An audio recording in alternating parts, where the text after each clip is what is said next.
Hello, everybody. Can you hear me okay? Good. Yes. Wow, wow. So, this is a panel about the idea of tokiponization, both how to do it in the first half and when to do it in the spicy second half. Please remember, through the duration of this panel, I am not a teacher like Mooncake Gansan is. I have not done this before, so you have to promise to be nice to me and take many pictures, even if I do bad. Like I said, this will be a two-part panel. The first part going over how tokiponization works, the rules that are outlined in Pooh, and some additional things that people like to do. The second half of this panel is going to be more abstract, but we'll just start with the rules. So, tokiponizing means that you're giving something a proper name in Tokipona rather than describing it like you usually do in Tokipona. So if you've made a name for yourself in Tokipona, like most of you have, you've already done that. You probably know a lot of these already, like makanata yan ano kulupupete wa, for example. Here are some rules that are outlined in Pooh for you to follow. Firstly, these only apply to proper nouns. I'm drawing a little hat on it so you know it's proper.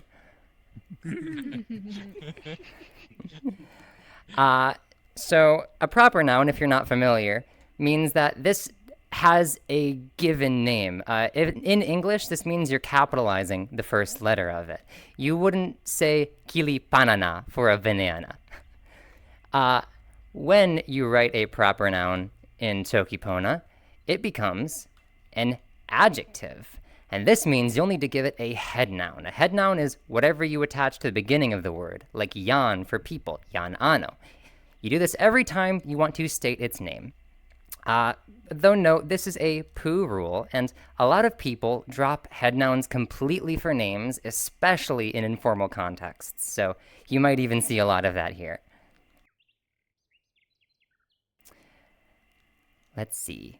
You'll need to restrict it to the letters that exist in Tokipona,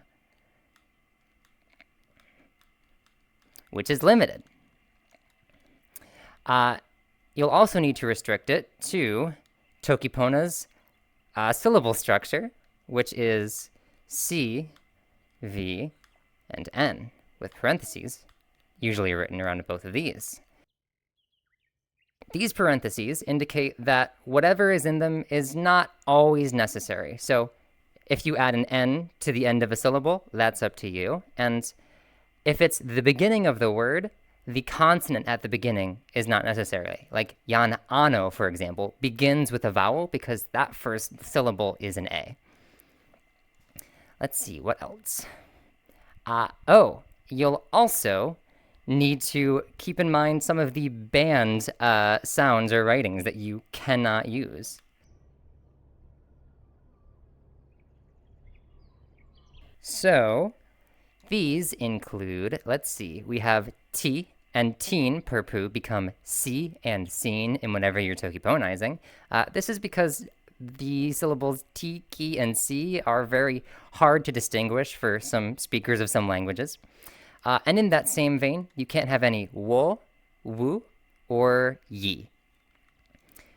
Let's see, what else? Two consonants cannot touch unless the first is the N sound at the end of a syllable. So you can say kan, tan, but you can't say kaptan, for example.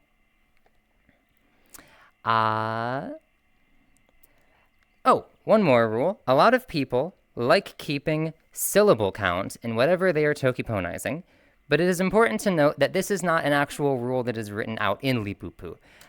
In fact, if you have Lipupu handy, if you go to page 38, there's a great example of tokiponization featuring a street called Queen Street, and this is tokiponized in the text as nasin kuwin.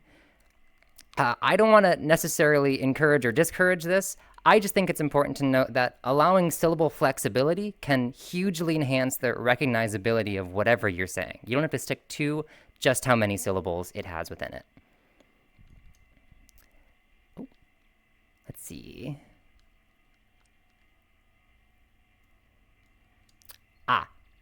Additionally, and lastly, with all Toki Pona words, remember that the stress is on the first syllable of the word. Earlier I said kili panana. If you're not going to say that, obviously, but if you were to say banana, it wouldn't be banana like it is in English. Toki Pona, you always put that first, no matter what. So it's kili panana. But that's basically all of tokiponization. It's not too complicated. If you are in the process of doing it and you're new to it, it might honestly help you to just have a list of all the letters in Toki Pona or even all the syllables in Toki Pona so you know what you're doing and you're making sure that what you're doing is okay with everybody else. So quickly, let's go over some examples of how you might do this in practice. All right. So, let's tokiponize these.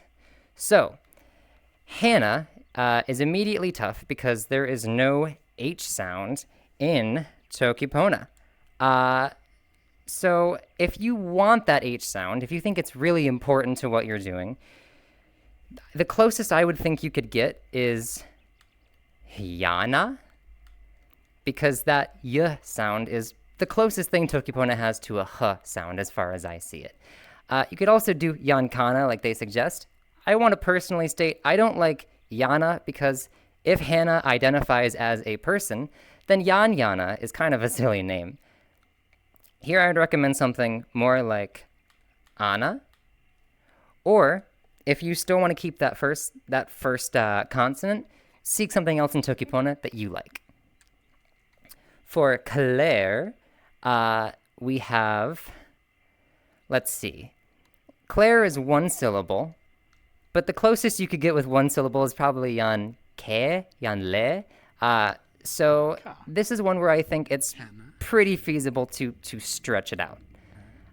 You could say yan kule, but this is a word in Toki Pona, so this is usually unsavory. I am personally privy here to kule, something like kulewa. Or kulea, rather. That's the J. This is obviously much more syllables than the original word here. Claire is one syllable, while kulea is three. But it gets that enunciation across very well. Of course, this is up to Claire and how Claire wants to tokiponize it. So it doesn't hurt to ask. Michael is another one. That I sound in Michael does not exist in Toki Pona. If you want to keep the letter, you could say mi something, miko, mika. But I think the mi and the mai sound pretty distinct. You could alternatively do something like yan mako. Totally up to you. Syllables here are flexible. How you want to express yourself is always your own choice. And additionally, in that same vein, if you're tokiponizing your own name, how you actually express yourself, you get to choose your own head noun. When you choose your own head noun, you're choosing, this is what I am. This is the species that I am. A lot of people are people and will identify as this, but a lot of folks that speak Toki Pona aren't necessarily people at all. I know many birds that speak Toki Pona. I know many tools or computers that speak Toki Pona. This is completely up to how you want to express yourself. If you want to get gender euphoria from your own Toki Pona name, perfect. That's your call. So, with that, we are basically out of the rules of tokiponization. There's not that much more to say about it. It's not that complicated of a task to do. So we're going to be entering something a little closer to opinion piece territory. What I'm going to be talking about here is not necessarily a written set of rules. This is closer to language sociology. It'll feel a little more like a lightning talk, I expect, and it'll be a lot more expositional. But hear me out, because these are things that I think are really important to consider when you're changing a name into a Toki Pona name. So, how do people tokiponize words? We're getting a little meta. In theory, you will tokiponize a proper noun when it's a piece of information that, when spoken aloud, the other party is going to recognize, right? If that party doesn't recognize that word that you've told to them, it will need external context. So let's think of an example. Here's a fun one.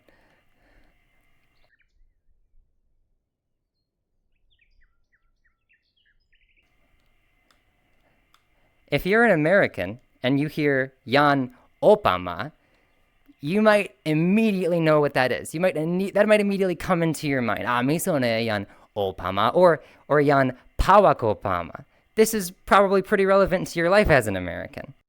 But if you're not an American, this probably needs external context. Toki Pona is great for that because you can simply say, yan Opama only lawa in America lon tempo pini. You can very efficiently give that external information. Or you can just show a picture. Very, very easy. Let's see. Also, this is a tokiponization I made up on Obama's behalf. Barack Obama has never tokiponized his own name. To our knowledge. It's a shame. That's a shame. Not yet. With your help, we can change that. Yes, we can. There are a lot of tokiponized names you might already know, or you might have heard from the usage of other people around you. Who here knows what I mean when I talk about ilo kuko? Yeah, there we go. We got a few. If you've heard it before, this might immediately come to your mind. Oh, this is how people usually talk about Google. So I ran a few cursory numbers. Out of 230 mentions of the term ilo kuko in Mapona Pitoki Pona, only 12 of those mentions also contain nearby the word Google to clarify. And this isn't necessarily a bad thing, obviously. The outside context here is either the conversation that you're having or the simple fact that you've heard that before. You've heard ilo kuko as a tokiponization that exists. This establishes it in your mind's list of general spoken vocabulary. The term ilo kuko has entered your Toki Pona lexicon. But that sounds familiar. We're talking about lexicalization.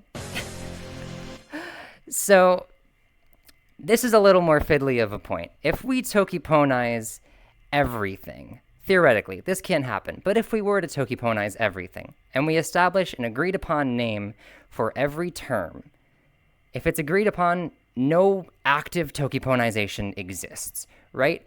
If you are subscribing to a popular tokiponization because everybody understands it, you're not doing the tokiponization yourself. You're parroting it, or it's just become part of a spoken lexicon, right?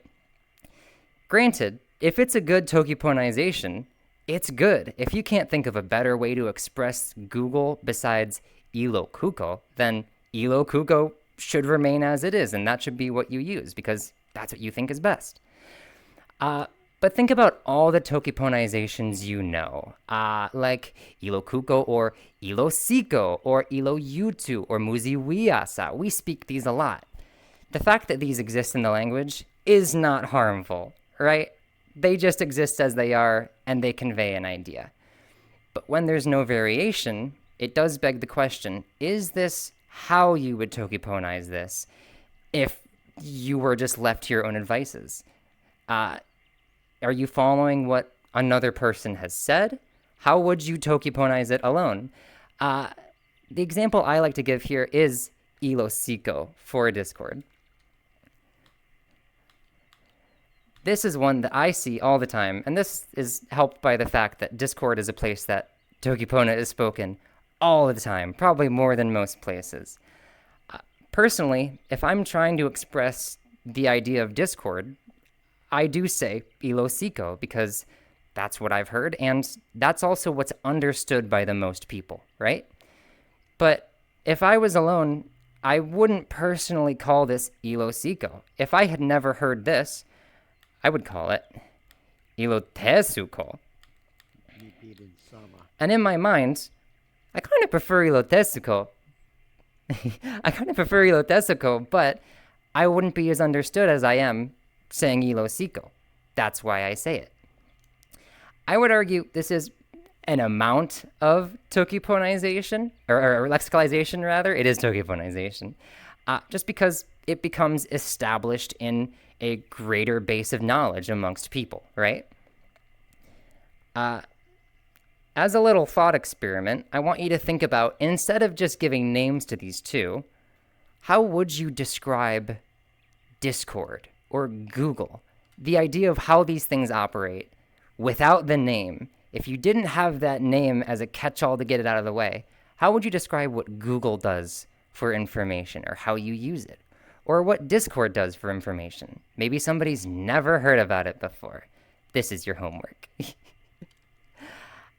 Let's see. So if you're going to describe it anyway, and you probably should because tokiponization needs context, then how necessary is the name of the thing you're describing, right? Maybe you're describing a movie.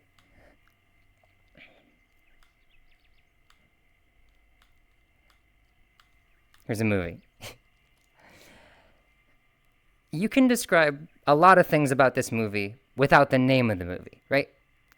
You can describe the big action scenes that happen in it. You can describe, oh, it's more of a scary movie, or there's lots of love in it. You can even tokiponize the names of actors. But if you explain this and somebody hearing all that goes, oh man, what movie is that? I'd love to know. I would argue you shouldn't tokiponize the name of the movie to begin with. In this situation, if I want you to find the name of this movie, and I cram that name of the movie into the smaller syllabary of Toki Pona, I'm going to be changing its name, and I might be changing its name in a way that means you couldn't find it, even if you used ilokuko, right? In this situation, I shouldn't give you a scavenger hunt. I should give you the name of the movie in whatever language this movie was produced and distributed in. If I tokiponize the name of the movie and I leave it at that and I move on in the conversation, I have assigned you a scavenger hunt. For the record, I like scavenger hunts, but this might not be something that a lot of people want to go through in their conversation. If I ask you for the name of the movie, I'm hoping you just tell it to me so I can find it. So, in that same vein, let's say I want you to play a game that I like. I love this game, I'm passionate about it. If I want to communicate to you what this game is, or its name specifically, I have 3 methods of doing that. I could try to translate its name literally. I could describe the title of it as though it were an action or a noun phrase or something that's happening in Toki Pona. But that would have to mean you could know what this game is from that kind of tokiponization, from that literal translation of its title. And as I see it too, I don't think a literal translation of a work's name should happen unless that work was turned into a piece of Toki Pona work, if it's been translated and distributed to Toki Pona speakers, right? I don't feel like you just earn a Toki Pona title. That happens in the real world too, right? If a movie wasn't distributed in Russia, then it won't have an official Russian title. It'll have a title in whatever language it was originally made, and that's probably the name that people are going to refer to it as, even in Russia. I could, if I want you to play this game, I could tokiponize its name, of course, but if you don't know the name of this game, then how much closer will that get you to knowing it? And even if I describe the game in Toki Pona afterwards, that relies on you knowing what I'm talking about. Or I could just do what we kind of lovingly refer to as the Toby Fox method, where I could say, tempo pini la mi muzi e muzi sutapa, toki inli la nimi onali muzi Star Fox, only pona mute tawa. This doesn't break up the flow of conversation very much, and it gets the idea across to you very quickly. Plus, it's silly, and Toki Pona is a very silly language. That's a plus.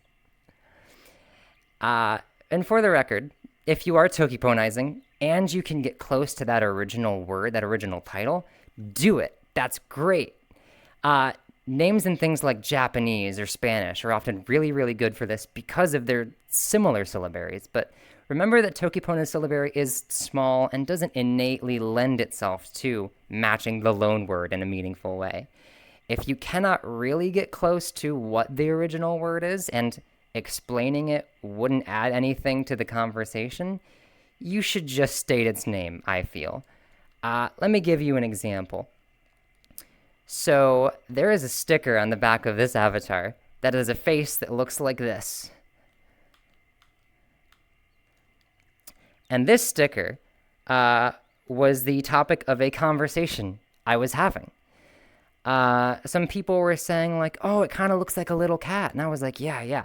I had a thought come into my head, and I feel like this is a thought that came into my head because I speak a lot of English, and this is a thing that I do in English. I was like, oh man, yeah, this kind of looks like the little guys from the game Sonic Frontiers.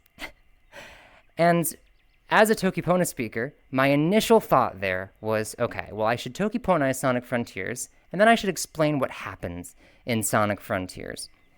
And I realized pretty quickly that explaining that didn't add anything to the conversation. And I also basically just obscured what I actually wanted to say under a lot of layers that the people listening had to dig through before they could even get the point of what I was saying. It's almost like I didn't say anything at all, which is frustrating for me and for the people that I'm talking to. Let's see.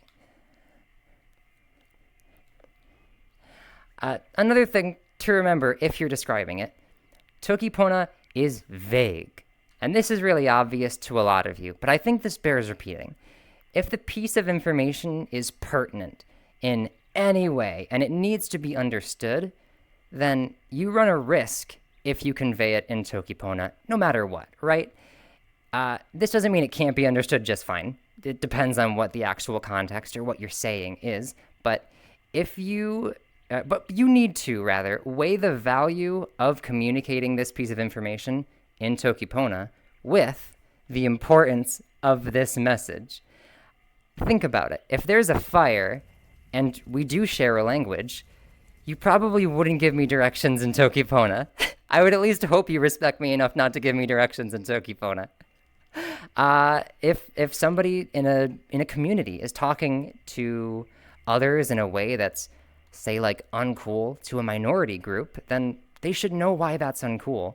And if you express that in Toki Pona, it's hard to navigate that respectfully to them and efficiently and ensure that you're being understood. Toki Pona in nuanced situations like this is going to multiply the amount of words you need to convey it, and that's a risk. It's important to remember here, with all of us, you, as a person, probably know Toki Pona a lot better than like 80% of new learners, right? We've all probably engaged in Toki Pona communities, Toki Pona art pieces already. So you can't know whether your level of speaking is going to match the person you're talking to, no matter what, no matter how well you know them. I surprise myself with not knowing simple stuff all the time. If something serious has happened and you have a language in common, then consider that you can get the best of both worlds here by just using both that common language and Toki Pona to get that same piece of information across. All right. We're just about wraps up, but let's go over the big ideas. Toki Pona, or Toki Ponizing rather, is fun. It's a fun thing to do. Don't let any of the weird nonsense I just spouted change that. If it's for yourself, if it's for your identity, it's something you can get a lot of joy and a lot of self-love from. You can choose how you represent yourself. You can choose how others interact with you just by changing how you Toki Ponize your name. That's incredible.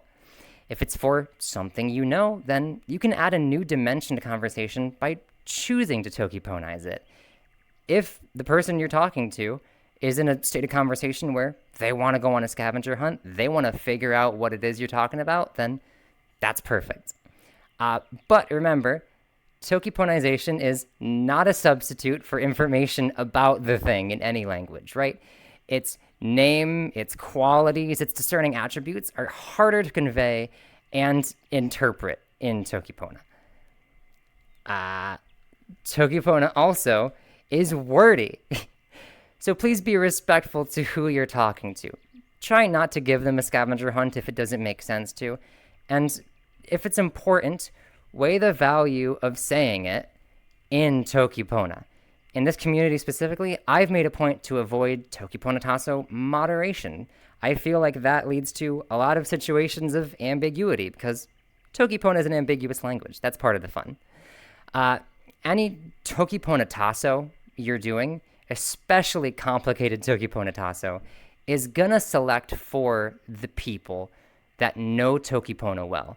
If I tell you the place and the time and the date and the location, etc., all in Toki Pona Tasso, that requires you to perhaps know date or time systems, or trust that you can understand well enough the location I'm giving you. If I say ma sepia, am I saying Serbia? Lipupu suggests ma sopisi for this, but there are very few Serbian Toki Pona speakers. It's always going to be ambiguous. If you really want people to come and you don't want those people to be wildly into Toki Pona, you should tell them how to come in a language that isn't quite so ambiguous, right? Let's see. Oh, and if it's somehow an emergency, and it's not going to be an emergency because that's a very silly situation, but if Toki Pona is the only common language you have in that kind of situation, when you're Toki Ponizing, give as much information as possible, and ideally keep it brief while giving that good information. That's just about everything for the talk, but tokiponization is a tool, right? Everything that you convey in this language is part of a toolbox. When you choose to use it, you're going to change the conversation in some way. If not, just, oh, this is my name, and moving on from there. And tokiponization is fun. There is a lot of fun to be had if you are giving somebody a scavenger hunt, if you're having them go through this winding path of information. This can be moosey. That's about it, though. Thank you all so much for your time. If you did learn something, I hope it helps. And if not, I hope this was a good reminder anyway. I appreciate you all listening, and go be Pona. Wow. Toki Pona. Sona Pona. Pona. No.